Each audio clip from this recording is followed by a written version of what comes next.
Hi friends and viewers, welcome to our next class of physical science. How are you? How you celebrated your Diwali? Yes. So have you burned crackers? Right. So here, do you know how crackers are made? Yeah, with sulfur, magnesium and phosphorus, which are chemicals which burn in oxygen and gives different flames of different colors. Yes, that are the examples for chemical reactions, chemical changes. Yes, I think you have enjoyed a lot this Diwali. Yes, so that's why here we have science in every day, right? Now till now you are watching my videos, isn't it? Right. So please like and share our classes, our videos, and subscribe. Those who are not subscribed till now, please subscribe so that whatever the videos we are making will reach you in the form of notification, right? So now today, are you ready? Today's class? Yes, we'll start our class today, right? Now till now we have learned about chemical properties of acids and bases, like testing with indicators and action of acids with metals and bases with metals, right? Now today we are learning about reaction of acids with metal oxides. This is the topic, starting topic today, right? Now here, reaction of acids with metal oxides. Now first let us see what are the metal oxides. What are metal oxides? Some examples, let us see what are the metal oxides. Here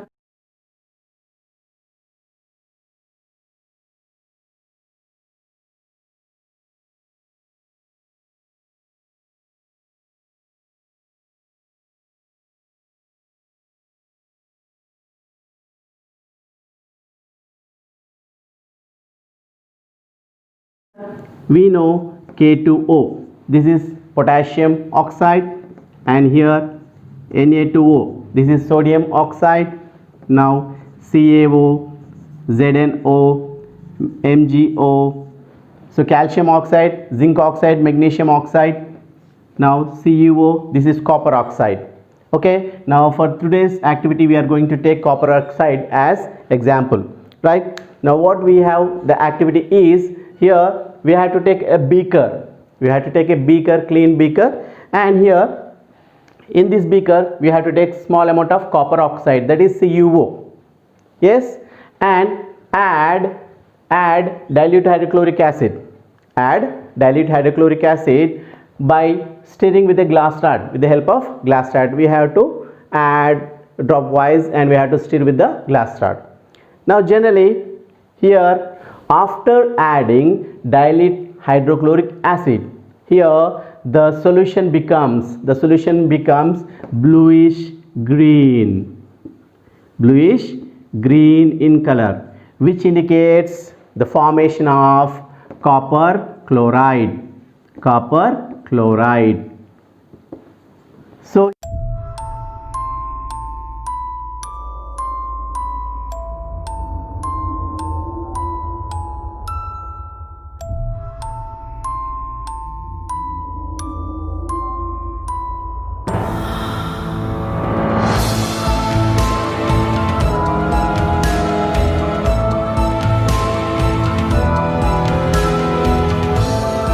So here we understand that when we have taken metal oxide, that is nothing but copper oxide, and added hydrochloric acid, new compounds are formed, that is copper chloride. And let us see, after writing chemical equation, what is the another compound.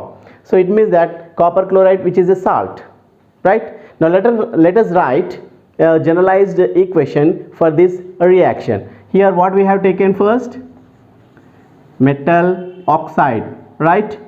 Metal oxide plus what we have taken, acid, gives rise to, which is copper chloride, this is salt, and plus we observe that already water is present, hence water will be the another compound. Yes, do you understand? So metal oxide plus acid gives rise to salt plus water. Now let us write chemical equation for this reaction, which we have seen just now. Yes, what is metal oxide? CuO plus what is acid we have taken, hydrochloric acid. Now let us see what action is going on.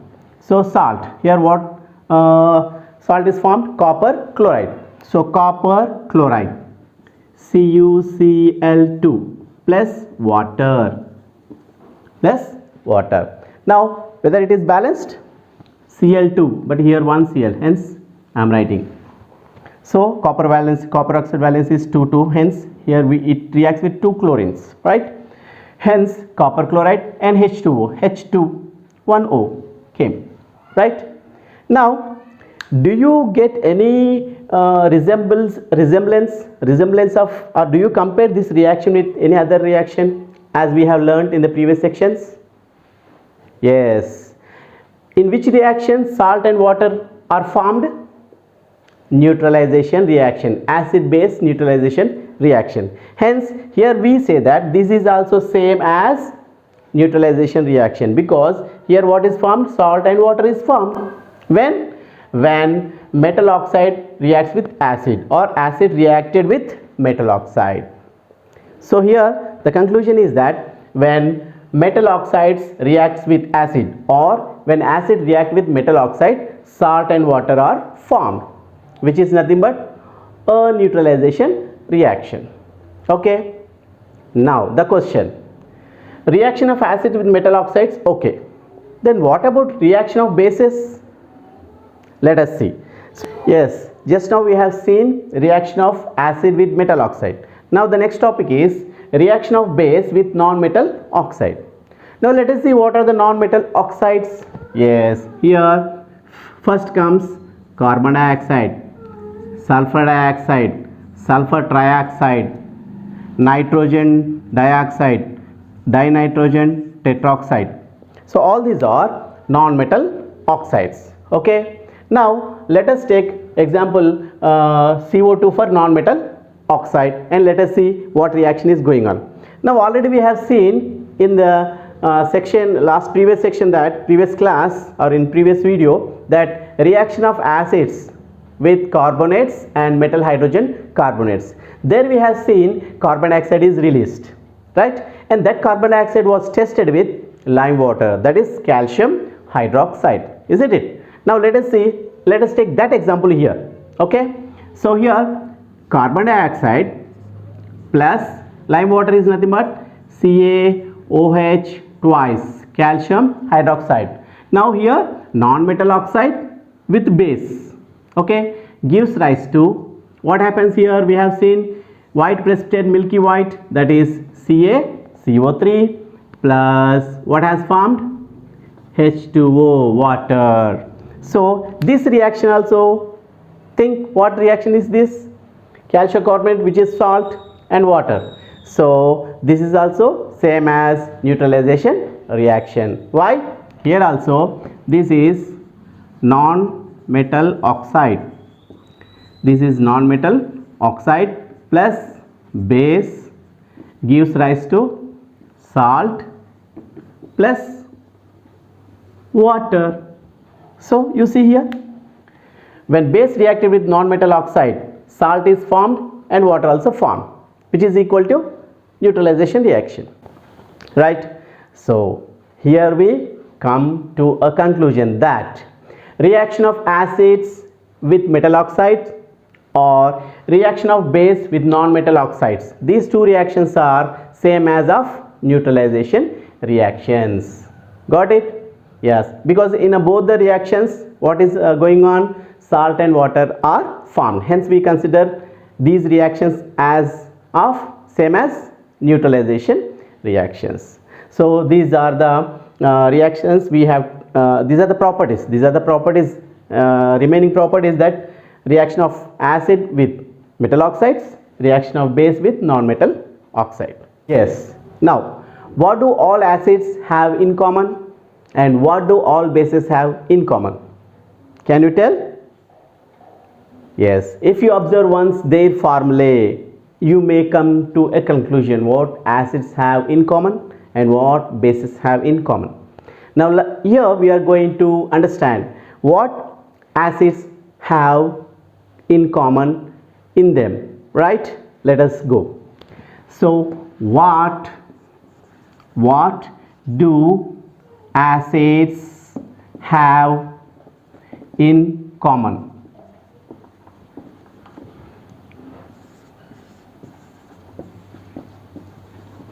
So from the reaction, from the activity, lab activity, we have discussed that acids, when they react with metals, they release hydrogen gas.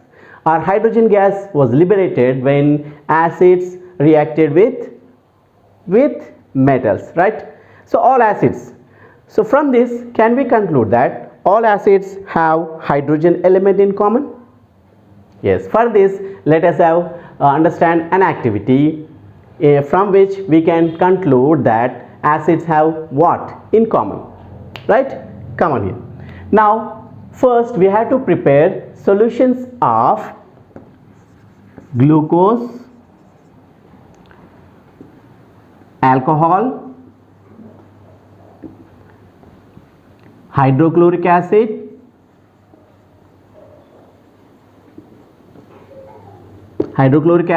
and sulfuric acid. We have prepared dilute solutions of glucose, alcohol, hydrochloric acid and sulfuric acid. Be ready with them. Now friends, observe this figure. Here this figure consists of a beaker. We have to take two different colored wires, and these two are the one ends of the two wires are connected to graphite rods, and these graphite rods are to be dipped or immersed in dilute hydrochloric solution, and the other free ends are connected to 230 volts AC plug, 230 volts AC plug, and a bulb is connected in one of the wire to the one of the wire. So this is the arrangement in which we are going to understand what do acids have in common. Okay, so this is the arrangement.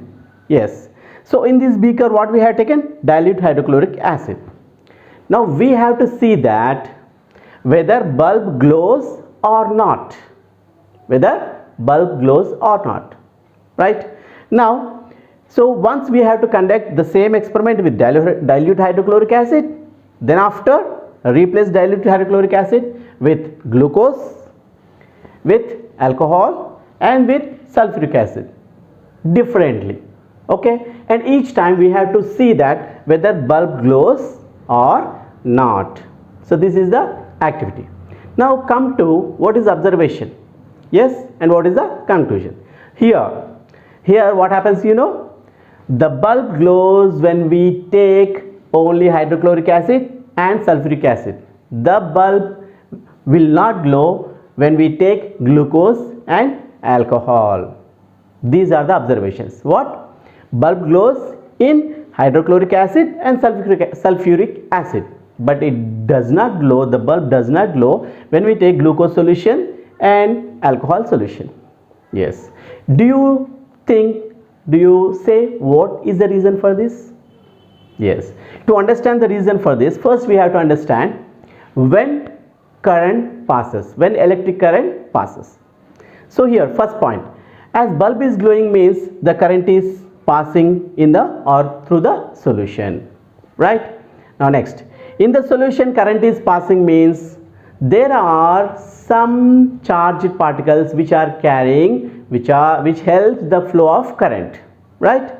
Now when we take hydrochloric acid, it dissociates into ions. Ions are nothing but charged particles. Ions are nothing but charged particles, maybe positive charged or negative charged. Okay. Now in HCl solution, H plus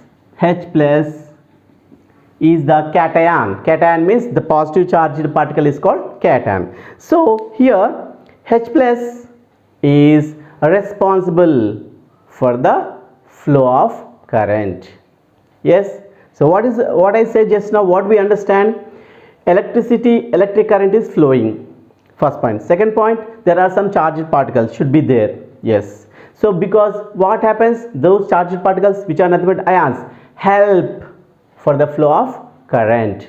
Now in hydrochloric acid solution, here what happens, H plus and Cl minus. Okay, H plus is cation, Cl minus is anion. So these carry the electric charge through the solution, hence bulb glows. But the bulb does not glow when we have taken glucose and alcohol, because In them H plus ions are not present. Those solutions do not contain H plus ions. Got it? Right. So here then what do we say? All acids contain hydrogen ions in common. Hydrogen ions in common. Now the question comes, sir, you are telling about acids. What about bases? Yes, bases, right? Let us talk about bases. What do bases have in common? For that, what we had to do? Yeah, we had to perform the same activity, but here instead of hydrochloric acid solution, what do we have to take? Any base like sodium hydroxide or sodium carbonate. Yes, let us take sodium hydroxide solution. Now here in hydrochloric acid H plus ion, Cl minus ion over there. Then what about here? What about here? Yes, NaOH here dissociates means it divides or it breaks into two ions, Na plus and OH minus. Na plus and OH minus. So if you take any base, NaOH, sodium hydroxide, KOH, potassium hydroxide, MgOH twice, magnesium hydroxide, CaOH twice, calcium hydroxide, means all bases contain OH in common. And definitely as dissociation is taking place, then bulb glows. When bulb glows, it means that bases in aqueous solutions are dissociating into ions, Na plus and OH minus. So hence we say bases have OH hydroxyl or hydroxide. When we say ion, hydroxyl ion, or when it is combined with sodium, hydroxide. Hence we say all bases have OH in common, right? So all acids have H in common and all bases have OH in common. Yes.